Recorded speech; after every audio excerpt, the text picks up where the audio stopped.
கோவை விவேகம் senior secondary பள்ளி சார்பில் பள்ளிகளுக்கு இடையேயான 2ஆம் ஆண்டு நாத நினைவு கோப்பைக்கான ஐவர் கால்பந்து போட்டி விவேகம் பள்ளியில் நடந்தது. மாணவ மாணவிகளுக்கு 11, 13, 17 மற்றும் 19 ஆகிய வயது பிரிவுகளின் அடிப்படையில் போட்டிகள் நடத்தப்பட்டன. இப்போட்டிகள் நாக் அவுட் முறையில் நடைபெற்றன.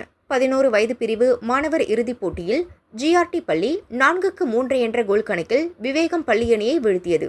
13 வயது பிரிவில் GRT பள்ளி அணி 2-0 என்ற கோல் கணக்கில் இந்தியன் பப்ளிக் பள்ளியை வீழ்த்தியது.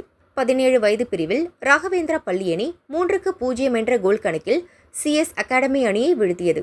19 வயது பிரிவில் ராகவேந்திரா பள்ளி அணி 2-0 என்ற கோல் கணக்கில் நாச்சமால் பள்ளி அணியை வீழ்த்தி முதலிடத்தை பிடித்தது.